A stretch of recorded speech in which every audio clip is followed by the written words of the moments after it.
شہزاد چودھری صاحب، میں آپ کی جانب آؤں. پاکستان کی جانب سے بھی کہا گیا کہ اگر فریقین کا اعتماد ہو، اور فریقین کا اعتماد اہم ہے، تو پاکستان میزبانی بھی کرے اور جہاں جہاں تک فیسیلیٹیٹ کر سکتا ہوگا وہ ضرور کرے گا.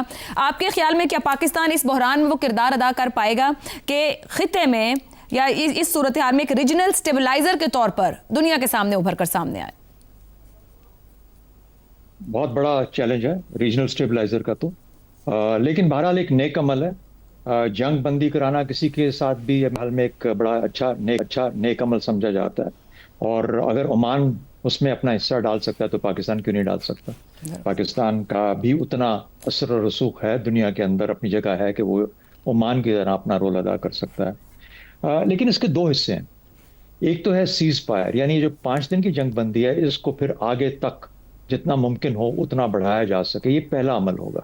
اگر پاکستان اس کے اوپر اپنا فوکس رکھے کہ جو جنگ بندی ہے اس کو تھوڑا سا پائیدار لیول کے اوپر سے فار دا نیکسٹ 4 ویکس آپ کر لیتے ہیں اور اس کو بڑھاتے ہیں اور یہاں پر جنگ بندی پر انشور کراتے ہیں، اور امریکہ اس کو بھی انڈرٹیکنگ لیتے ہیں کہ وہ اسرائیل کو بھی روکے گا تمام حملوں سے، تمام قسم کی حربی اور جنگی معاملات سے، تو پھر اس کا مطلب ہے کہ پھر ایک سپیس کریٹ ہوتی ہے جہاں پر کہ آپ باقی معاملات کو دیکھ سکتے ہیں. تو پاکستان کا اگر جو جس طریقے سے کہا جا رہا ہے کہ ہمارا دونوں طرف ایک تعلق قائم ہوا ہے اور دونوں اطراف میں ہمارے کمیونیکیشن ہے، تو دونوں اطراف سے یہ ایشورنس اور یہ انڈرٹیکنگ لینا کہ جنگ بندی 5 دن کے لیے نہیں بلکہ 1 ماہ کے لیے، 4 ہفتے کے لیے، جتنا بھی ہو اتنا ہمیں کرنا چاہیے. پہلا عمل، اور اگر ہم یہ کر لیں تو بہت بڑی کامیابی ہوگی پاکستان کے لیے. یہ پہلا جسے کہتے ہیں بیبی سٹیپ، فرسٹ سٹیپ.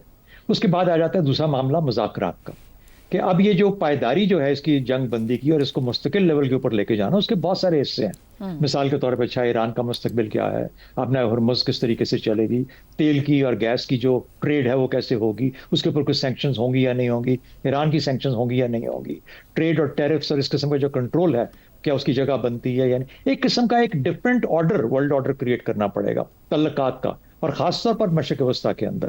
ان چیزوں کے لیے صرف پاکستان کافی نہیں ہوگا، اس کے لیے پھر ایک لارجر ریپرزنٹیشن جو ہوتی ہے جس کے اندر دنیا کے بڑے ممالک سب مل کے بیٹھے، ایک طرح سے ایک نیا رول بیسڈ آرڈر یا ایک نیا آرڈر کریٹ کرنے کی ضرورت ہوگی. اس کے بعد جا کے اس کی کسی کو کوئی یقین آئے گا کہ جو معاملہ ہم لے کے چل رہے ہیں اس کا کوئی پائیدار حل موجود ہے. تو یہ وہ وقت ہے جبکہ شاید اکیلا پاکستان اس کے لیے کافی نہیں ہوگا. چین، روس، باقی ممالک ملا کے، امریکہ، ایران وغیرہ سب مشرق وسطیٰ کے ممالک اس وقت چلیں گے تو پھر جا کے ہم اس جگہ پہ پہنچ پائیں گے. اس میں بھلے آپ لیڈرشپ پھر کسی اور کو دے دیں. اب اس کی رسکس بھی ہیں کچھ، ہمیں یاد رکھنی چاہیے. کیا کہ ہم یہ امن نہیں لا پاتے پاکستان، کیونکہ پاکستان نے بڑھ کے اپنے آپ کو سامنے تو لے آیا، دنیا بھی بات کر رہی ہے، تو کیا کہ امن نہیں آتا. اس کے ڈاؤن سائڈ کیا ہوگی، فلپ سائڈ کیا ہوگی؟ کیا پھر پاکستان نے، تو دیکھیے پاکستان کی کامیابی اب تک کیا ہے کہ اس نے اپنے آپ کو فاصلے پر رکھا ہے اس جنگ سے، ایران سے بھی، مشرق وسطیٰ سے بھی، امریکہ سے بھی، اور موقع نہیں دیا کسی کو کہ کوئی اس کے اوپر اتنی بڑی ڈیمانڈ کر سکے. اگر ہم خدا نخواستہ ناکام ہوتے ہیں، خدا نخواستہ ہم اس میں دھنستے ہیں اور پھر پھنس جاتے ہیں کوئی، اور پھر ہم اس کے کسی نہ کسی طریقے سے جنگ دوبارہ پھیلتی ہے اور ہم اس کا حصہ بن جاتے ہیں، تو پھر تو سراسر نقصان ہی نقصان ہوگا نا. تو یہ بہت بڑا رسک ہے. ہماری کامیابی اس میں تھی کہ ہم نے بڑا سیف ڈسٹنس رکھا ہوا تھا. کئی مرتبہ بیک بینچر بننے میں بڑا فائدہ ہوتا ہے. جب آپ فرنٹ بینچر ہوتے ہیں نا، سب کلاس میں آگے، تو سب سے پہلے سوال آپ ہی سے پوچھے جاتے ہیں. تو اس لیے میرا خیال ہے پاکستان کو اپنے ہیفٹ، اپنی جو کیپیسٹی ہے، استعداد ہے، صلاحیت ہے، بے شک بہت اچھی ہے، بہت اچھا کام کیا ہے اب تک، کمال کی بات ہے.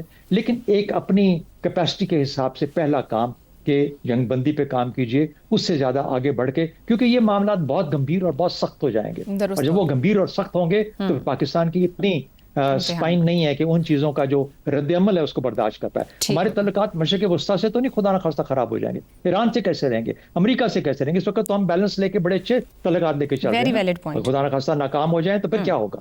تو اس لیے یہ تمام چیزوں کو مد نظر رکھتے ہوئے، اپنی سیو کرتے ہوئے، لوگوں کو ساتھ شامل کرتے ہوئے، بھلے ان کو فرنٹ بینچ میں فرنٹ سیٹس دے دو، اپنے 2 قدم پیچھے بیٹھ جاؤ، اسی میں بہتری ہے، کیونکہ پاکستان کی استعداد اس حد تک ہی ہے. ٹھیک. عامر صاحب، دنیا بھی اس وقت پاکستان کی صلاحیت پر بات کر رہی ہے. امریکہ کو دیکھا جائے تو پاکستان کی توازن برقرار رکھنے کی صلاحیت کو اپریشیٹ کرتا بھی دکھائی دیتا ہے کہ اس کو کانفیڈنس ہے. ایک جانب ایران ہے، ہمارے تہذیبی، مذہبی ہمسایہ ہے، جغرافیائی رشتے، دوسری طرف امریکہ ہے جو ایک سپر پاور ہے، اس کے ساتھ بھی کئی طرح کے ادوار اور کئی طرح کے تعلقات ہمارے رہے. کیا پاکستان کے لیے یہ سچویشن ایک تاریخی موقع ہے یا پھر ایک خطرناک امتحان ہے؟ دونوں چیزیں ہیں عائشہ، اور میرا خیال ہے کہ جو ہمارے ساتھیوں نے ساری صورتحال کا احاطہ کیا ہے اس میں وہ دونوں اطراف جو ہیں وہ بہت واضح ہو گئی ہیں۔ دیکھیے، ایک بہت بڑی سفارتی کامیابی جو پاکستان کو اس سچویشن میں لے کر آئی ہے جہاں ساری دنیا اس کی اہمیت کا اعتراف کر رہی ہے، وہ اس کی بنیادی وجہ یہ تھی کہ پاکستان ان فریقین کا مزاج بہت اچھی طرح سے پاکستان نے ان کو سمجھ لیا ہے، اس کو اچھی طرح سے اندازہ ہو گیا ہے کہ کہاں خوش آمد سے کام اپنا چلانا ہے اور کہاں ذرا سنجیدگی سے کام لینا پڑے گا اگر بات کو آگے بڑھانا ہے، اور یہی وجہ بنی ہے اس اعتماد اور اس بھروسے کی کہ جو دونوں طرف سے پاکستان کے اوپر ہمیں نظر آ رہا ہے۔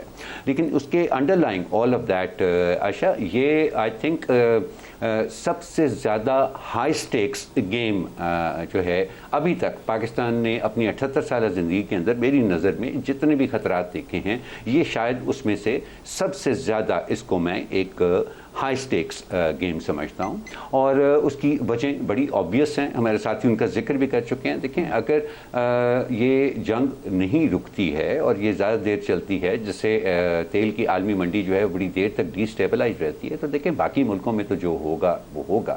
پاکستان اپنی معاشی کمزوریوں کی وجہ سے وہ باقیوں سے کہیں زیادہ ایکسپوزڈ ہے، اور اس کی معیشت جو ہے اس کو تباہی کی طرف دھکیل دیا جائے گا۔ پھر ظاہر ہے کہ جو سعودی عرب کے ساتھ اس کا وہ پیکٹ ہے، وہ بھی اس کو اپنی زندگی کا 78 سالہ زندگی کا مشکل ترین فیصلہ کرنے پر مجبور کر سکتی ہے اگر یہ جنگ نہیں رکی۔ اور اس بات سے بھی ہم انکار نہیں کر سکتے کہ پاکستان کے اندر بھی ایک ایسا طبقہ ہے جس کے لیے حکومت سے مخالفت اور ریاست سے دشمنی کے بیچ میں تفریق کرنا اب مشکل ہو گیا ہے۔ تو اس کی موجودگی کے اندر یہاں پر اگر کوئی مس سٹیپ ہوتا ہے تو وہ پاکستان کو اس کی بہت ہی بھاری قیمت ادا کرنی پڑی ہوگی۔ اس طرح کی ثالثی نہیں ہے جو کہ ماضی میں ہم نے ناروے کی جانب سے سری لنکا جیسے ملکوں میں دیکھی ہے، جہاں سری لنکن اور تامل ٹائگرز کے بیچ میں وہ 12 سال تک ایک ثالث کے کردار میں رہے اور اس کا کوئی نتیجہ نہیں نکلا۔ یہ ایک بہت ہائی سٹیک ثالثی ہے جس کے اندر کامیابی، جیسے میں ٹوٹلی اگری کرتا ہوں چودھری صاحب سے، کہ پاکستان کی کامیابی صرف اتنی ہے کہ وہ اس 5 دن کو پہلے 15 دن کرے اور پھر کوشش کرے کہ وہ 30 دن چلے، کیونکہ یہ جتنی کمپلیکیٹڈ سچویشن ہے اس کو صرف وقت کے ساتھ ساتھ ریزولو کیا جا سکتا ہے۔ جس ایکسٹریم پوزیشن سے مذاکرات شروع ہوتے ہیں، اور ہمیشہ مذاکرات ایکسٹریم پوزیشن سے شروع ہوتے ہیں، ان کو ان ایکسٹریم پوزیشنز کو سامنے رکھ کے ایک دوسرے کو قریب لانے میں بہت زیادہ وقت جو ہے وہ درکار ہوتا ہے۔ تو پاکستان کے لیے اس وقت سارے کا سارا فوکس جو ہے وہ ٹائم بائنگ کے اوپر ہونا چاہیے، اور اگر پاکستان ایسا نہ کر سکا تو یہ میرا خیال ہے ایک انتہائی مشکل صورتحال ہوگی پاکستان کے لیے۔ اس لیے جو پاکستان کے سٹیکس ہے، what's at stake for Pakistan, I think اس کا امریکہ کو بھی بہت اندازہ ہے، ایران کو بھی بہت اندازہ ہے، پاکستان کے لیے بھی بہت کلیئر ہے۔ So it's not something جو کہ اگر ہو گیا تو بہت اچھا ہے، اور اگر نہ ہوا تو چلیں دیکھتے ہیں کہ پھر کیا ہوگا۔ I think it has serious consequences either way. درست ہو گیا جی۔